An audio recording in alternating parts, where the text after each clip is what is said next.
Bhadrakali fire works పేలుడు సంఘటనలో 10 మంది వరకు చనిపోయారని అధికారుల యంత్రాంగం ఒక నిర్ధారణకు వచ్చింది. ఇక్కడ ఇంకా ఎంతమంది చనిపోయారు అనే అవయవాలను కూడా వెతికి పనిలో నిమగ్నమయ్యారు. మొత్తానికి సహాయ చర్యలు చేపడుతున్నారు. ప్రజాప్రతినిధులు కూడా ఇక్కడ ఎలాంటి ఇబ్బందులు కలగకుండా కూడా సహాయక చర్యల్లో భాగంగా అధికార యంత్రాంగంతో పాటు పరిశీలన చేస్తున్నారు. మనతో మాట్లాడడానికి ఎలాంటి ఏర్పాట్లు చేయబోతున్నారు, బాధితులను ఎట్లా ఆదుకుంటారో తెలుసుకునే ప్రయత్నం చేద్దాం. మనతో మాట్లాడడానికి ఎమ్మెల్యే కొండ సురేఖ మేడం, చెప్పండి ఈ సంఘటన. నాకు మార్నింగ్ నేను ఒక కార్యక్రమంలో ఉండంగానే నా పక్కన ఏసీపీ గారు ఉన్నారు.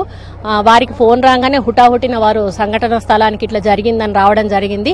నేను వెంటనే వద్దామంటే కార్యక్రమాలు ఉండడం వల్ల కొంత ఆలస్యమైనా కూడా పోలీసు సిబ్బందిని నిజంగా కూడా ఇక్కడ మెచ్చుకోవాల్సిన అవసరం ఉన్నది. వారు హుటాహుటిన వచ్చి ఇక్కడ తగు చర్యలు చేపట్టడమే కాకుండా ఫైర్ స్టేషన్ వాళ్ళు ప్లస్ పోలీసు సిబ్బంది ఇంకా ఎక్కువగా ప్రాణ నష్టం జరగకుండా వాళ్ళు ఇక్కడ చర్యలు చేపట్టారు. ఇక్కడ చనిపోయిన వాళ్ళు ఎవరైతే ఉన్నారో ఇప్పటి వరకు కూడా లెక్క అనేది ఇంకా తేలలేదు.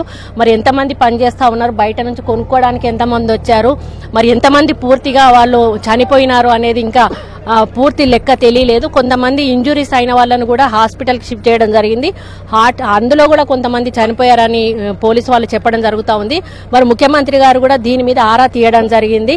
మరి ఇక్కడ జరిగినటువంటి ఇన్సిడెంట్స్ బాధాకరం అని చెప్పి వారి యొక్క బాధను వ్యక్తం చేయడం జరిగింది. అదేవిధంగా తగు జాగ్రత్తలు తీసుకోండి, అవసరమైతే వారిని కార్పొరేట్ హాస్పిటల్ హైదరాబాద్కి అయినా కూడా తరలించి ప్రాణాలను రక్షించే ప్రయత్నం చేయమని కూడా వారు సూచనలు ఇవ్వడం జరిగింది. ఇల్లు లేచిపోయిన రేకులు కానీ గుడిసెలు కానీ లేకపోయిన సందర్భాలని వాళ్ళని ఎట్లా తప్పకుండా కలెక్టర్ గారి ద్వారా రిపోర్ట్ అనేది ప్రభుత్వానికి పంపించి వాళ్ళకు కూడా నష్టపరిహారం ఇప్పించేందుకు మేము కృషి చేయడం జరుగుతుంది. పరిస్థితి మొత్తానికి ప్రభుత్వ పరంగా కూడా అన్ని రకాలుగా సహాయంగా అందిస్తామని, సహాయక చర్యలు వైద్య సేవలు కూడా అందిస్తామని చెప్తున్నారు. విజయన్ సుధృప్రసాద్తో అశోక్ న్యూస్ వరంగల్.